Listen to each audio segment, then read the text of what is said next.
Allez, j'espère que ça va bien les baleines. Aujourd'hui, on se retrouve sur le BTC face au dollar pour pas changer parce que c'est la reine des cryptos et c'est la seule en laquelle il faut croire, en tout cas à 100%.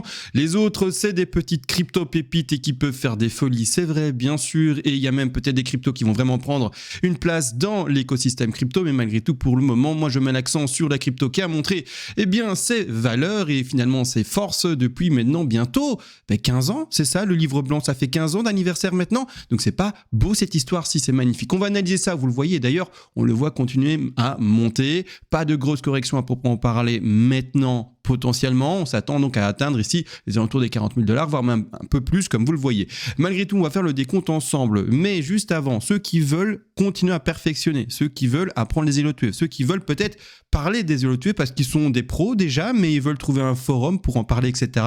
Eh bien, c'est possible. Ça se retrouve où? Ça se retrouve bien sûr sur notre Discord. Le Discord, il se retrouve ici. Je le prends ici à l'écran et je le mets en grand. Et on retrouvera bien sûr tout ce qui est PDF. PDF sur le Money Management. PDF également sur les vagues d'EloTUF, qui a d'ailleurs été mis à jour le 8 de ce mois-ci. Donc, tout mis à jour, bien réécrit, etc.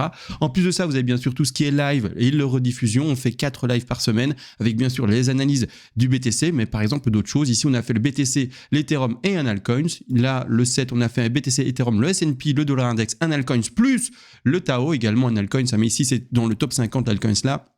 Hier, qu'est-ce qu'on a fait? BTC, Ethereum, altcoins plus AGIX. Bref, on a fait pas mal d'analyses dernièrement ici. Et donc aujourd'hui, d'ailleurs, il y a un petit live tantôt, là tout à l'heure, vers 20h. En plus, il y a un forum, comme je vous le disais, vous pouvez discuter de tout et de rien. Let's go, discutons, c'est la folie. Et en plus de ça également, il y a tous les plans qui sont partagés et montrés ici à l'avance. Vous n'êtes plus obligé de regarder finalement les vidéos sur YouTube. Let's go sur les plans qui sont déjà postés à l'avance, sur BTC, sur Ethereum, et également sur tout ce qu'il y a comme crypto. Et donc chaque fois, on fait des vidéos. Allons par exemple sur le, je ne sais pas moi, sur le sol, d'accord, eh bien on voit le plan indiqué en image et puis il y a également eu une analyse qui a été faite sur le sol. Bref, pas mal de choses. Et pour nous rejoindre, c'est pas gratuit, c'est vrai.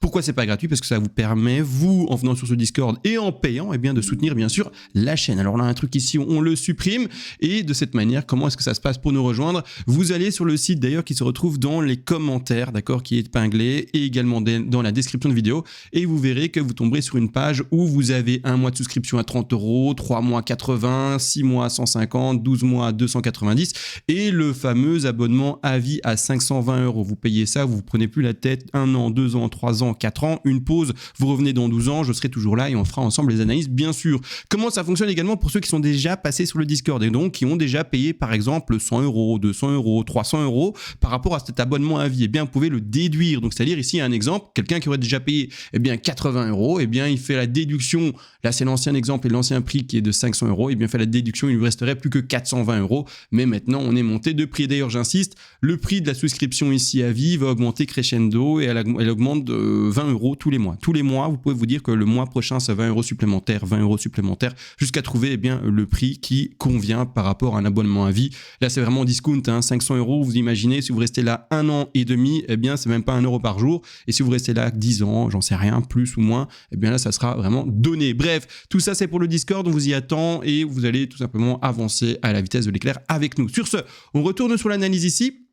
On a grandi, je rappelle juste le grand contexte tout de même. On va retourner ici en arrière, on va partir sur du weekly. Pour nous, le bottom a été trouvé, donc j'ai indiqué ici un petit mot super sympa en bottom aux alentours des 15K. Je rappelle tout de même que le bottom n'est pas en mode trouvé sur certains, c'est écrit dans le marbre, on lit l'avenir, on a un génie qui sort de la lampe et qui nous dit « Waouh, CMA et les gars, vous inquiétez pas, le bottom il est fait ». Non, d'accord, on n'en sait rien. Maintenant, comme on fait du trading ensemble, eh bien il faut prendre une direction, en tout cas par rapport à vos plans de trade. Et si vous êtes complètement neutre et que vous dites bah, j'en sais rien moi, et bien tout simplement vous savez pas si vous allez ouvrir des longues ou au contraire ouvrir des shorts, d'accord, ou au contraire peut-être même pas trader. Donc de cette façon pardon, moi qui pose ici bien la pédagogie pour indiquer comment on peut placer des plans de trade, il faut bien sûr que je prenne une direction. Pour ma part, le bottom a été trouvé à 15 000, même si peut-être qu'on va à 12 000. Ça c'est important de l'entendre. Maintenant que ça c'est dit et que mon plan de trade est posé parce que j'ai pris ma direction et qu'on soit maintenant dans un relais haussier vers une direction de bull run pour l'année 2024 et 2025, eh bien on va regarder tous les sous-décomptes. Donc bottom fait, première 1, 2 et on est en train de construire l'énorme 3 qui est en blanche ici. Je la mets de manière visible parce qu'elle est complètement invisible là. 1, 2, énorme 3 sous-divisé en rose et là maintenant on fait du tout petit degré et pour travailler ce petit degré, il me semble même qu'on va aller en horaire aujourd'hui. Donc ici c'est du tout petit et conscience de ça. Bien sûr. Donc la configuration de la grande blanche, ici en 3, se fait en rose. Et ben voilà, la rose est encore une fois ici, comme vous le voyez, sous décompté, bien sûr. Alors je vais juste remettre cette énorme blanche de manière bien moins visible. Donc je la mets en... Non, même pas, je la mets complètement en invisible, c'est très bien. Voilà. Et donc ici, on voit le sous-décompte de celle en rose, d'accord, qui va compléter du coup celle qui est en blanche au-dessus. De cette façon, première 1, 2 ici en blanche, extension folle avec tous des sous-décomptes, 2, 3 ici en blanche, 4 et puis 5, d'accord. Ensuite, on retrouve un sous-décompte encore en bleu, 1, 2, et extension folle également sur la 3, puis 4 et puis 5, d'accord. Et là, actuellement, on est en train de faire le sous-petit décompte et on va zoomer même là-dedans en horaire. 1, 2, 3, 4, 5. Et cette 5-là, vous allez voir que clairement, eh bien, je la vois pour le moment en ending diagonale, ce qui a changé légèrement le décompte et le degré. Donc, j'ai réadapté les choses. Pas grand changement, bien sûr, mais juste on a retiré, il me semble, un petit degré. Vous allez le voir ensemble ici, tout simplement. C'est-à-dire que ça indique un pump potentiellement un tout petit peu moins puissant pour ces objectifs de vague jaune. Maintenant, il y a tous les objectifs après. Donc, ça va continuer à monter. On l'espère, bien sûr, si ce plan devait bien se réaliser. N'empêche, dernier trade qui avait été effectué, réussi, félicitations à ceux qui sont rentrés sur les 23.6 de retracement, félicitations malgré tout, et c'est là où je suis en train de vous dire que le degré a changé, la 4 avait été posée ici, mais vu l'évolution en fait du décompte qui est en train de se faire là, et donc on va le regarder en horaire, bien sûr, moi ma 4 je vais la poser plus tard. En plus de ça, il me semble, alors il faut voir avec le récit, mais sur les plus petites time frames, que le récit réécrase un peu, alors pas sur du daily, mais si on va passer juste par exemple sur du 4 heures, il me semble que le récit réécrase un tout petit peu à ce niveau-ci, fait un nouveau plus bas, et donc de cette façon on peut également s'aider avec le récit pour indiquer le bas d'une 4 et le bas d'une correction. Et ici voilà, on écrase un tout petit peu, on fait une divergence haussière, donc ici on peut indiquer potentiellement le bas de 4, donc il y a aucun problème pour moi technique à ce niveau là. Donc c'est à dire que cette 5 là, d'accord, et donc finalement on est dans la fin, on est vraiment dans le dernier élan haussier de cette vague-ci, parce qu'après qu'est-ce qu'on va faire? On va valider la vague, oups, j'ai raté, j'ai loupé mon coup, on recommence, on fait comme si on n'avait rien vu, voilà, on n'a rien vu, je vais valider ma vague bleue, donc je vais mettre maintenant cette vague bleue en évidence, d'accord, et puis grosse correction de 4. Donc ne soyez pas étonnés si on revoit le BTC dans pas longtemps aux alentours des 34 000, des 33 000, voire même des 32 000, d'accord, c'est important de l'entendre. Et plus précisément même, on va simuler que le top soit fait maintenant ou un peu plus tard, on s'en tute en fait, c'est pas important, F-O-U-T, pour ceux qui voulaient savoir le mot que j'allais dire à place de tute, parce que la censure, c'est vrai que c'est intriguant, qu'est-ce qu'il a à dire comme mot, c'est incroyable. De cette façon-ci, en fait, voilà, on peut s'attendre, je prends comme si on avait fait le top maintenant, peu importe, ça c'est pas important, mais on peut s'attendre à 23,6, 38,250, et donc c'est-à-dire un prix qui pourrait retrouver les 35 294 $ pour sa correction de cette 4 en bleu, jusqu'à même les 50% de Fibonacci sans problème, retrouver les 32 266 $. Donc c'est quelque chose qu'il faut prendre en compte. On est vraiment sur la fin du petit pump avant de retrouver une correction. On achète quand c'est vert et on vend quand c'est rouge, d'accord? Ne faites pas le contraire. En tout cas, dans un plan de trade qui est construit comme le mien, le plan n'invite plus à acheter, d'accord? Le plan, il invite à dire quoi? Maintenant, on commence à faire des trades soit en short, tout doucement, avec des stops bien placés, ou au contraire, on attend que la correction se fasse, et donc en fait, vous ne faites rien. Imaginons que vous n'êtes pas en trade, vous vous dites, voilà, moi je suis dans une tendance haussière, j'ai envie de jouer plutôt les positions qui montent. De cette manière, on a déjà bien pumpé, c'est un peu, c'est un peu risqué peut-être de monter maintenant dans le train. Donc, qu'est-ce que je vais faire? Je vais attendre que visuellement, le BTC corrige. Quand vous verrez les petites bougies rouges, vertes, mais dans la tendance baissière qui s'installe, vous vous direz, on est en train de faire cette 4 potentiellement, d'accord? Et je dis potentiellement parce qu'encore une fois, pas de lecture d'avenir, plan qui peut être invalidé, plein de choses, pardon. De cette façon-là, quand vous verrez la correction, vous mettrez vos paliers d'achat et vous allez choper, le premier 23,6, 38,2, 50 et vous rentrez dans le trade pour ensuite monter et compléter les degrés supérieurs. Ça, vous pouvez faire, bien sûr. Vous n'êtes pas obligé de shorter le marché non plus. D'accord? Vous pouvez faire ce que vous voulez. En fait, vous êtes votre propre décisionnaire de votre vie. Vous choisissez, en fait, comment vous la dirigez et dans quel sens vous la menez. Bon, c'est-à-dire que là, maintenant, dans la config, comment est-ce que moi, cette 5, je vais essayer de la décompter? Je vais essayer de la décompter en ending diagonale. Alors, pour quelle raison? Je vais zoomer en horaire. C'est parti, les amis. Let's go. On est à fond. Pour quelle raison? Tout simplement parce que, regardez bien, moi, visuellement, sans aller trop dans la technique, etc., juste déjà visuellement, je vois un pump, une correction, un deuxième pump, une correction, et pour le moment, un semblant de peut-être 5e pump, d'accord? Mais donc qui pourrait continuer, donc pump quand même, dans le petit degré, mais pas encore validé par rapport au dernier top ici. Et donc ceux qui me suivent en éloté, vous savez que cette 5 en jaune doit bien sûr se compléter avec elle-même 5 vagues, mais vous le voyez bien, quel genre de 5 vagues? Vu que là, on a 5 vagues qui montent, on peut dire soit 5 vagues en impulsive, soit 5 vagues en ending diagonale, et là, la correction, elle est trop forte.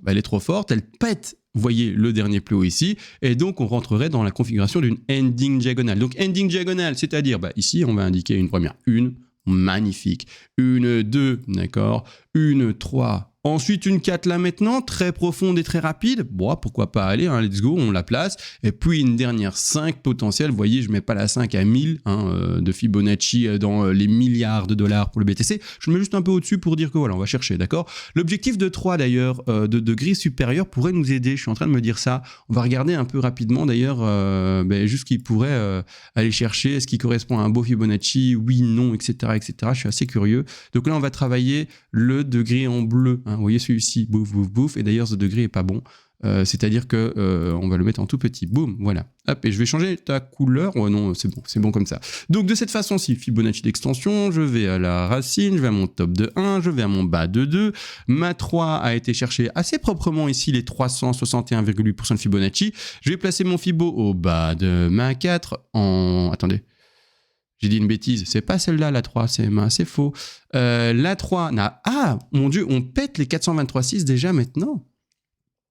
Donc, je travaille ce qui est en bleu, en fait. 1, 2, extension en bleu. On est déjà sur les 423,6, ah ouais. Ah ouais, ah ouais. Et en log, ça donne quoi? Regardez. Et en log, on est seulement à 361,8. Est-ce qu'on le travaillerait en log, ce Fibo-là? Enfin, cette intensité-là, parce qu'on pète déjà les 423,6. Ah ouais, d'accord. Bon, du coup, j'ai un peu du mal à m'aider, là. Hein, on est déjà sur une grosse résistance en non logarithmique. Donc ici, oui, les 37 700. Donc franchement, j'engage personne. Enfin, je veux dire, dans la pédagogie que moi je tiendrais, je n'ouvrirai pas de très dossier à ce niveau de prix. Donc à 37 200 pour aller voir plus bas. J'attendrai une correction pour pouvoir rentrer dans le train, comme je vous le disais. Donc là, maintenant, on est vraiment à la fin du puzzle. On attend vraiment de voir la dernière configuration de celui-ci. Est-ce qu'on ferait une 5 en tronqué? J'y crois pas. Je vous le dis tout de suite, les 5 en tronqué, c'est vraiment quelque chose d'assez rare. Et surtout, dans une 3, c'est les gros porteurs. C'est vraiment les gros mouvements. C'est là où, en fait, il y a beaucoup d'intensité. Voir une 5 en tronqué dans une 3, c'est vraiment très rare, d'accord, pour pas dire que ça n'existe pas, hein, mais clairement c'est très rare. Où est-ce qu'on peut voir des 5 en tronqué? En fait, c'est par exemple sur la toute dernière 5 qui est ici. Vous voyez ça? On va finir une 1 et ensuite énorme correction de 2. Donc là, oui, il y a un vrai essoufflement du cours et des choses comme ça. Mais dans une 3, j'ai un peu du mal à le voir, comme je vous le disais précédemment. Donc là, grossièrement pour le moment, j'attends tout simplement encore maintenant le dernier petit pump pour cette petite 5, valider ici, hein, la dernière 5 en jaune, et voir tout simplement comment cela va se goupiller par la suite. Mais j'espère que ça s'est entendu, dans ce plan-ci, partagé avec vous, proche d'un petit précipice pour retourner et retrouver de nouveau les zones de fluctuation minimales qu'on a retrouvées aux alentours des 34 000 et 33 000 $. Même un peu plus bas des 32 000 $, d'accord? Ça, c'est les objectifs d'achat qu'on avait placés précédemment avant le pump qui s'effectue ici. On en a eu un des paliers. TP1 de prix, TP2 pas encore pris, mais on l'attend, et pas un TP3. Et il y a même un TP3 ici à prendre également aux 42 000. Donc désolé d'ailleurs pour ceux qui sont assez néophytes, je parle avec des mots TP, je parle avec des mots stop loss, je parle avec du risk management, je parle avec du ratio, je parle avec plein de choses, avec des Fibonacci, retracement d'extension, bref, je parle avec beaucoup de choses. Je parle surtout à qui du coup, et là je m'adresse aux néophytes en leur disant à qui je parle là maintenant. Je te parle pas à toi qui es investisseur. Si tu achètes du BTC sur ton petit portefeuille là et que tu le places et que voilà, je te parle pas à toi. Je parle aux traders qui comprennent les outils que je suis en train de partager, etc. Et ceux qui sont finalement sur des brokers, des échanges sur lesquels ils peuvent utiliser un stop loss, un stop profit par après, également un trailing stop pour donner un autre mot technique, etc. Utiliser plein de choses, des leviers, voilà, un autre mot un peu technique. Bref, d'accord, vous l'aurez compris, je parle encore et toujours à ceux qui sont un peu avancés et qui sont dans le trading et non pas dans l'investissement. Donc voilà, grossièrement, essoufflement du marché. On pourrait réellement voir essoufflement du marché en horaire, hein, d'accord. En semaine, on peut le voir encore pumper, hein, donc pas d'essoufflement réellement maintenant encore pour du weekly par exemple. Mais en horaire, essoufflement du marché qui commence doucement à s'indiquer, c'est-à-dire que clairement rentrer dans un long maintenant c'est un peu périlleux. Attendre une correction serait beaucoup plus finalement... je trouve pas légitime, c'est pas le bon mot. Bref, serait mieux, d'accord. Je trouve pas l'autre mot un peu plus sympa à dire, mais en tout cas, attendre une correction serait beaucoup plus correct, non, toujours pas convenable, non, toujours pas. Bref, j'aurais pas le mot. En tout cas, voilà, plus responsable, non plus. Je l'aurais pas, c'est pas grave. Bref, on attendra une correction pour pouvoir avoir un ratio, un risque mieux géré par rapport à ce que le BTC nous propose comme prix maintenant. Je pense que j'ai tout dit. Moi, je fais un peu comme les politiciens. Vous savez, les politiciens quand ils parlent pour rien dire, en fait, parfois ils réfléchissent en même temps à ce qu'ils vont dire ensuite. Ben, j'ai exactement fait ça. Je parlais, je disais rien d'important, mais pourtant je faisais ma petite conclusion dans la tête et je me dis est-ce que j'ai tout dit, est-ce que j'ai tout dit, est-ce que j'ai tout dit. Je pense que oui, j'ai tout dit. De toute façon, là, je vais mettre off à la vidéo. Je retrouve tout à l'heure d'ici, il est 19h20, donc je retrouve tout à l'heure d'ici 39 minutes, eh bien les autres personnes qui sont sur le Discord pour faire un live et analyser le BTC, l'Ethereum, une autre crypto, je sais plus, et une autre crypto, je ne sais plus, et le S&P et le dollar aussi, on va jeter un œil. Bref, plein de choses. Sur ce, les gars, on se fait plein de bisous. On se retrouve à la prochaine. Et sur ce, comme je vous l'ai dit, ciao.